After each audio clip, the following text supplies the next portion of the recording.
Imagine being the greatest car designer in history. You have got Adrian Newey's brain, the works Honda engine, and the pocket of a billionaire like Lawrence Stroll. You should be winning, right? Wrong. Right now, the team we are talking is Aston Martin, which is living in a literal nightmare. We are talking about a car so bad it was vibrating the driver's hand to the point of nerve damage. But wait, everything is about to change. In the next 10 minutes, you need to know this. Aston Martin is unleashing a B-Spec revolution that aims to find insane 3.2 seconds of lap time in one go. If they pull this off, it is the biggest mid-season comeback in the history of Formula One. And if they fail, it might be the end of Fernando Alonso's career. But how did a genius like Newey get it so wrong in the first place? And can a single engine upgrade really fix a car that drivers say feels like it's on ice 24/7? To understand why Aston Martin is desperate, we need to look at how they started in 2026. Adrian finally came clean, admitting the AMR26 was a rushed gamble because he arrived late to the team. They only started wind tunnel work in April last year. Newey revealed the factory was actually relying on tools and processes that were patched and bogged for years, some dating all the way back to Jordan Formula One days in 90s. Imagine trying to design a space-age hypercar using a hammer from your grandpa's garage. The Honda engine had such violent vibration that Lance Stroll and Fernando Alonso were repeatedly chewing gums during the testing, just to act as a makeshift mouth guard so that their teeth won't shatter. Drivers were terrified of permanent nerve damage. The car was a massive 30 kg overweight. In Formula One, that's like trying to run a marathon while carrying a heavy suitcase. And the aerodynamics, they were a disaster. Newey tried to be too clever. He went with a high rake concept the way he did with the Red Bull in the last 4-5 years, basically tilting the car forward to get more performance from the floor. But there were a massive flaw. Because of the 2026 rules, the car couldn't control the dirty air coming off from the front wheels. This meant that in high-speed corners, the car would suddenly stall, the front downforce would just vanish. Imagine turning into a corner at 80 km/h and suddenly feels like your steering wheel is not connected to the wheels. That's why we saw Lance Stroll using full steering lock just to get to the cops at Silverstone. It looked like he was driving a 2010 Caterham, not a new design masterpiece. The drivers were miserable. Alonso was even doing burnout after the race in Belgium just because he was so happy to finally be done with the version of the car. But this raises a massive question.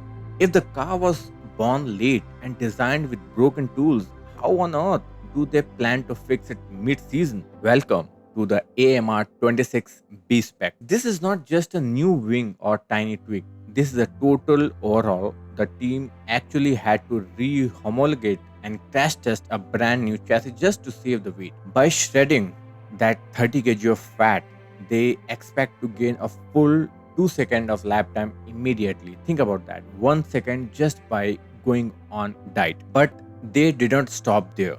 The B-Spec features a complete new nose, redesigned flow, lighted in-house gearbox which supposedly fails a lot of times, and a new rear suspension designed to work for 2027 cars too. And the goal is staggering 2 to 2.5 seconds from the chassis and aerodynamics alone. Internal simulation are whispering about the miraculous turnout, but wait, there is a second half to this rescue package that is even more explosive. While the new chassis we have seen in Hungary, the real monster arrives at Dutch Grand Prix at Zandvoort. Honda is bringing a massive engine upgrade also. We are hearing reports of 50 horsepower improvement in the world of Formula One. That is enormous. Right now, the engine unit is reportedly 90 horsepower behind the benchmark Red Bull powertrain. This upgraded designed to close that gap. During a recent filming day at Hungary, the B-Spec car with the new engine was already 1.5 seconds faster. That was even without optimizing the setup. Total predictable gain will be around 2 to 3.5 seconds. If that's true,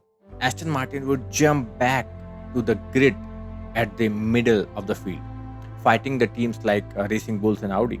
But here is the $1,000,000 question. Even if they gain 3 seconds, is it enough? Max Verstappen once said that a normal upgrade gives 2 or 3/10 of a second advantage. Aston is looking for 30th second. It sounds like a miracle, But there's a catch. While Aston Martin was struggling at the back, every other team was moving forward. Williams has a massive Baku update coming. Cadillac is getting a new Ferrari motor for the Monza. McLaren's bringing the new wings.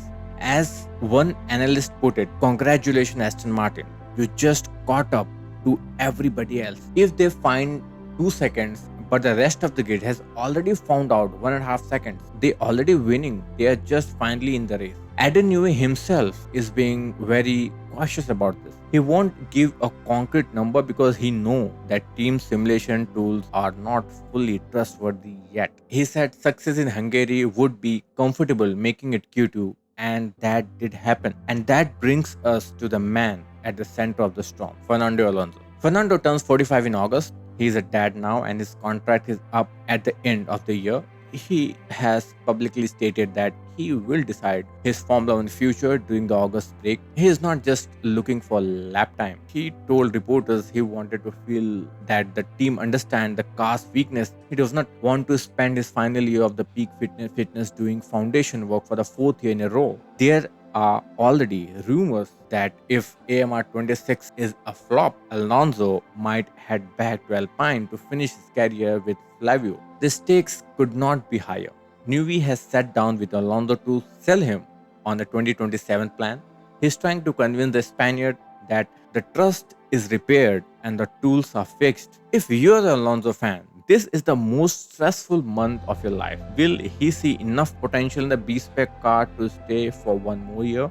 Or is he about to call it quits on a bad car just like he did McLaren years ago? So is AMR 26B a revolution or just a very expensive band-aid? The data says the car is finally becoming a real Formula One car again. We have seen the glimpses of it in Hungary. They have fixed the weight, they have fixed the engine. Newey is finally back in the zone, but in a world of cost caps and hyper efficient rivals like Mercedes and Red Bull, catching up might not be enough to keep a legend like Alonso in the seat. We want to hear from you. Do you think Adrian Newey can pull off this 3-second miracle? Or is Aston Martin's season already over? Does Aston stay, or does Alonso should stay, or should he walk away? Drop in the comments below.